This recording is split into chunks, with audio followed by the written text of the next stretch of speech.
Dinagsapo ng mahigit 100,000 deboto ang prosesyon ng imahe ng patrona ng Cebu City o ang Penitential Walk with Mary. Para po yan sa nalalapit na selebrasyon ng kapistahan ng Senyor Santo Niño. Live mula sa Cebu City, may ng balita si Alan Domingo ng GMA Regional TV. Magandang umaga, Alan!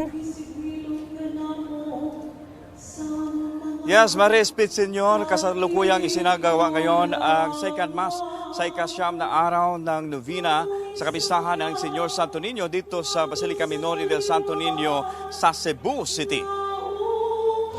Bago ang novena mass, isinagawa muna ang Penitential Walk with Mary kanina alas 4 ng madaling araw.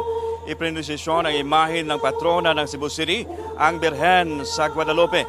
Maaga pa lang, nagsipagdatingan na ang mga sasama sa prosesyon na sinimulan mula sa Puente Osmeña papunta dito sa Basilica Minori del Santo Niño. May mga deboto na galing pa sa ibang lugar sa probinsya ng Cebu.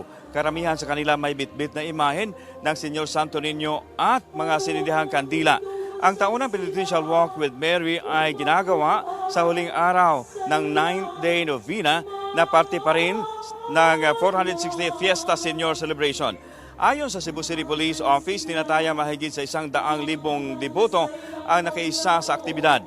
Mag-alas 5 kanina ng umaga, dumating ang imahe ng Birhen ng Guadalupe. Agad ininaos ang unang novena mass para sa huling araw ng nobenaryo. Para masiguro ang seguridad sa ruta ng prosesyon, maging sa loob at labas ng basilika. Libo-libong police force, multipliers din at tauhan ng iba pang law enforcement units ang ikinakalat.